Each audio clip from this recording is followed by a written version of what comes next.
요담이 왕위에 오를 때 나이가 25세라. 예루살렘에서 16년 동안 다스리니라.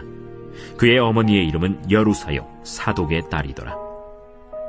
요담이 그의 아버지 우시아의 모든 행위대로 여호와 보시기에 정직하게 행하였으나 여호와의 성전에는 들어가지 아니하였고 백성은 여전히 부패하였더라.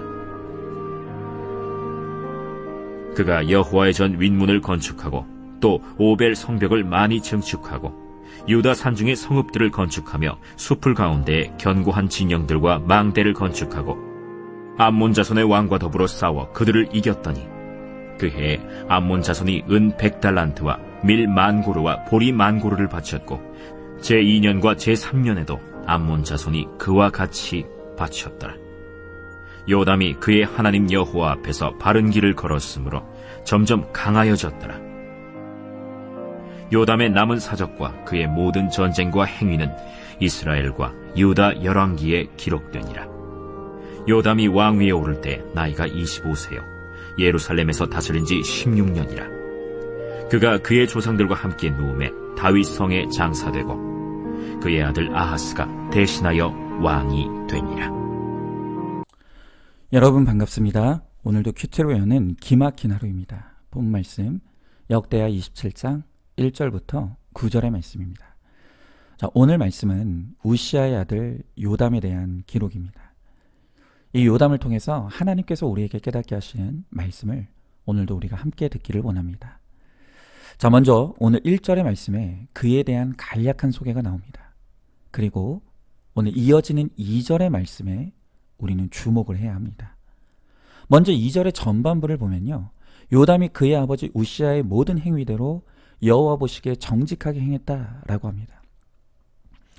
여러분, 우리가 직전에 보았지만 우시아에게는 공도 있지만 과도 있었습니다. 하지만 다행히도 이 요담은 신앙에 있어서 비교적 아버지의 긍정적인 모습을 계승하여 행했다는 것이죠.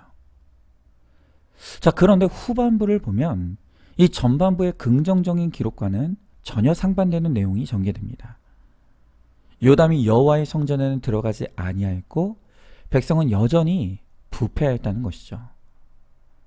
자, 여러분들도 이 2절을 읽어보면 느끼실 테지만 2절의 전반부와 후반부가 전혀 자연스럽지 않습니다.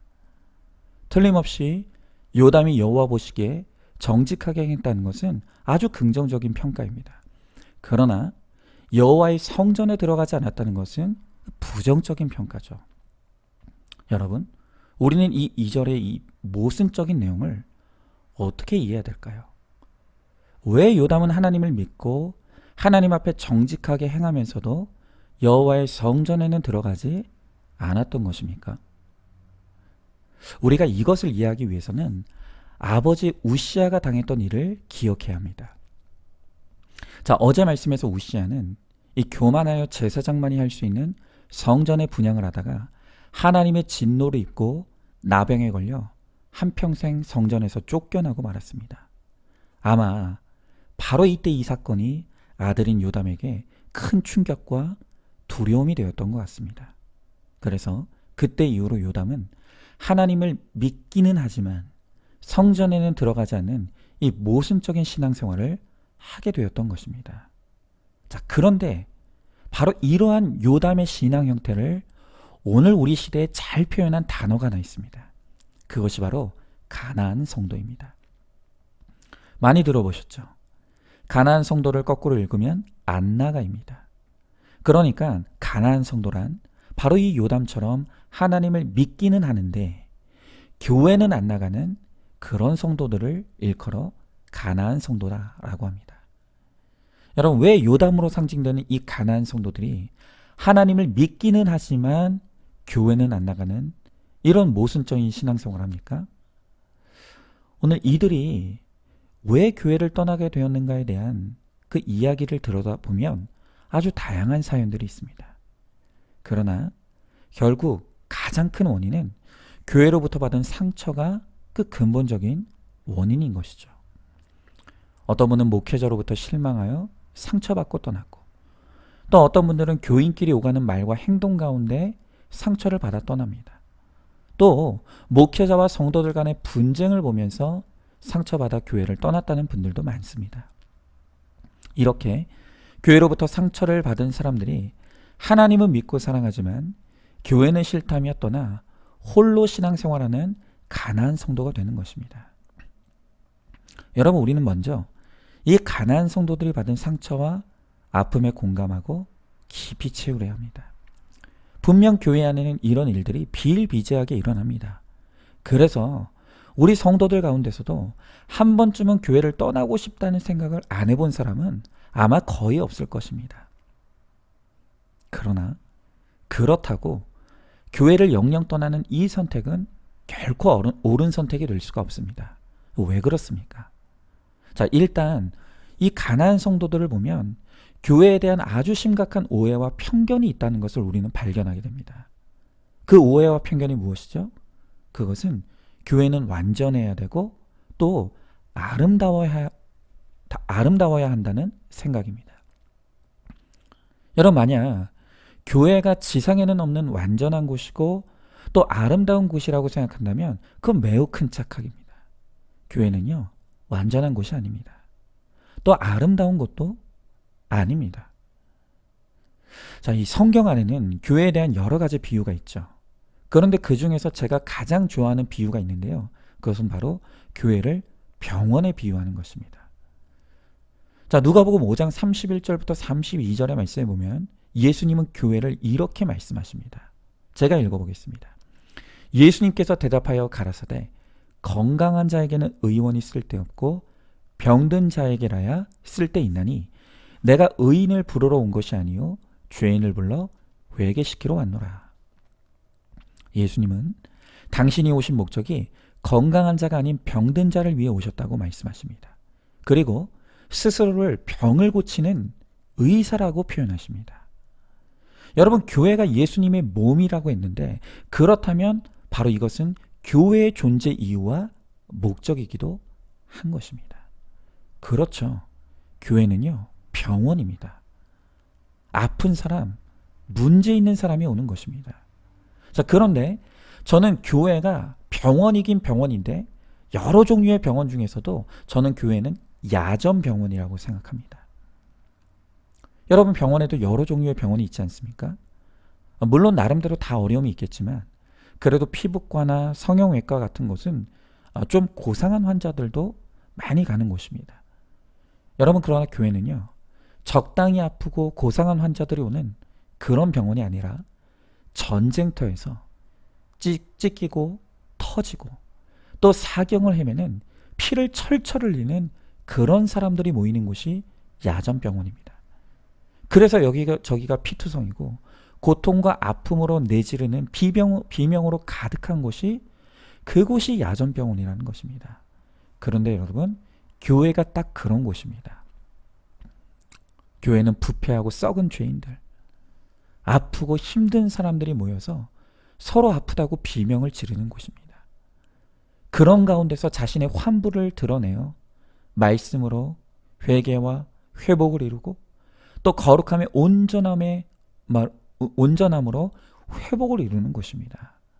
여러분, 이렇게 교회에 죄인들, 아픈 사람들, 힘든 사람들이 모이는데 어떻게 교회가 고상하고 아름답기를 기대할 수가 있겠습니까?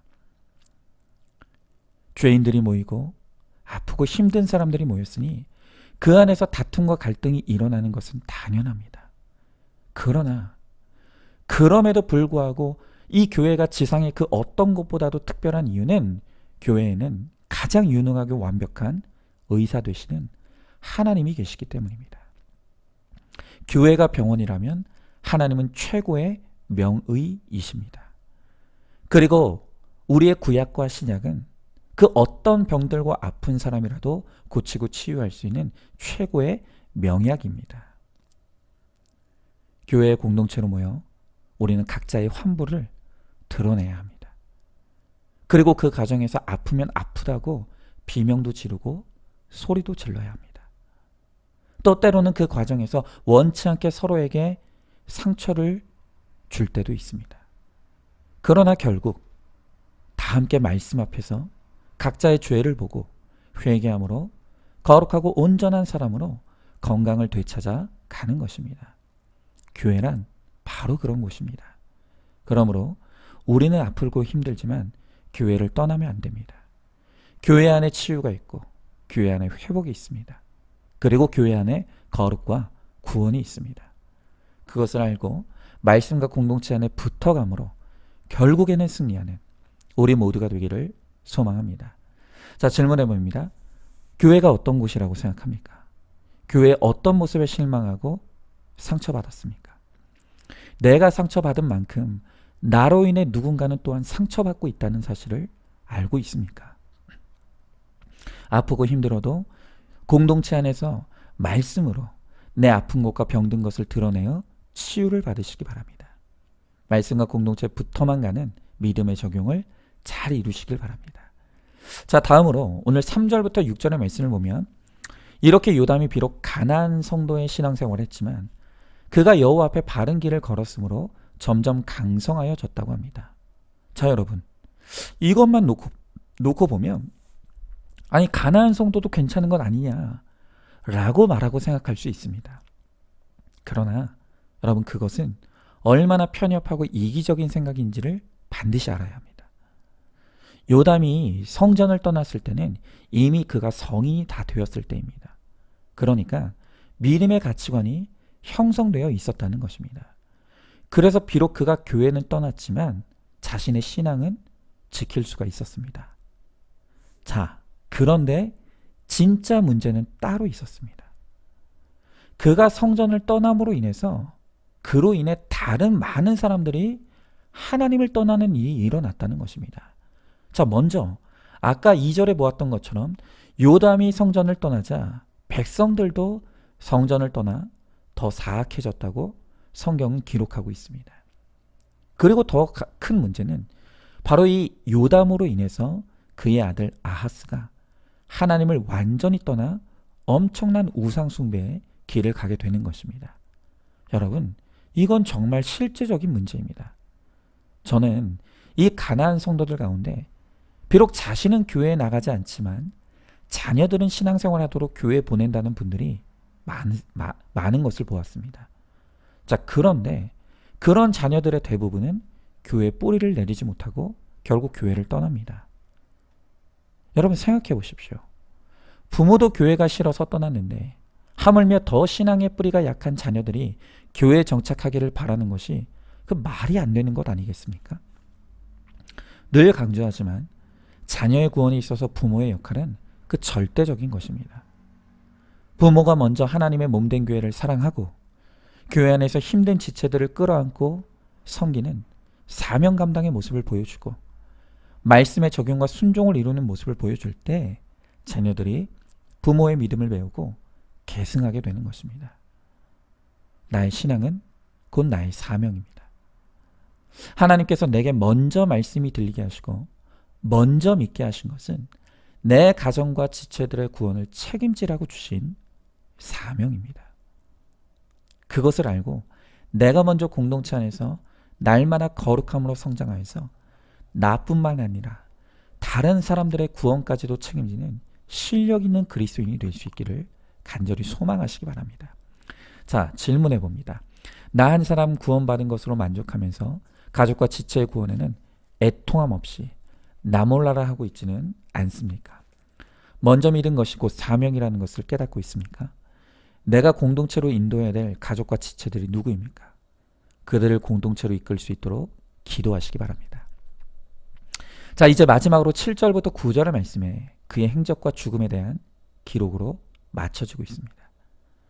제가 계속 말씀드리지만 이 역대기는 모든 사람들은 기록되고 평가되고 있다는 것을 우리들에게 가르쳐주고 있습니다. 여러분, 저는 이 요담에 대한 평가를 좀 속도로 비유해 볼 수 있다고 생각합니다. 무슨 말이냐면 그의 아버지 우시아가 자기 열심과 교만으로 과속을 했다면 그 반대로 요담은 과속하는 아버지를 보면서 너무 천천히 갔다고 생각합니다. 여러분, 죄는 넘쳐도 죄지만 모자라도 죄라는 것을 늘 명심하시기 바랍니다.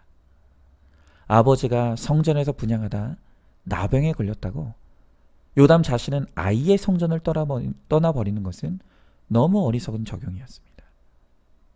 자신은 단지 성전을 떠났을지 모르겠지만 그 결과로 백성들과 자녀들은 아예 하나님을 떠나버리고 말았다는 것입니다. 여러분, 우리가 믿음으로 해야 될 것은 하나님과 보폭을 맞추고 하나님의 속도를 따라가는 것입니다. 그렇게 되기 위해서 날마다 큐티를 통해 하나님의 인도하심을 받아야 합니다. 하나님의 말씀을 통해 주님이 그날 가라 하시면 가고, 또 멈춰서라 하시면 멈춰서고, 기다리라 하시면 기다리면 됩니다. 그러면 하나님께서 우리를 틀림없이 우리 인생의 최종 목적지인 구원으로 안전하게 인도해 주실 것입니다. 내 열심으로 하나님을 추월하면 교만이 됩니다. 또 반대로 내 염려와 걱정으로 하나님을 따라가지 못하면 우리가 구원에서 떨어질 수 있다는 것입니다. 우리는 날마다 큐티의 말씀으로 그날그날의 하나님의 인도하심을 따라 살아감으로 거룩을 쫓고 구원에 이르는 우리 모두가 될 수 있기를 소망합니다. 자, 질문해 봅니다. 내 열심이 충만해서 하나님께 묻지 않고 마음대로 하려고 하는 것이 무엇입니까? 두려움과 염려 때문에 하나님께서 하라 하시는데도 미루고 순종하지 못하는 것은 또 무엇입니까? 날마다 말씀의 인도함을 받아 가라 하면 가고, 서라 하면 서고, 기다리라 하면 기다리는 믿음의 순종을 이루어 거룩과 구원을 이루어 가시기 바랍니다. 자, 오늘도 5월 26일 보석상자입니다. 하나님께서 주신 약속도 때가 되기 전에는 안 되는 부분, 이루어지지 않는 부분이 있습니다. 아멘. 오늘도 큐티로 기막힌 하루를 살아내는 하늘가족 공동체 우리 모든 성도님 되시기를 주님의 이름으로 축복합니다.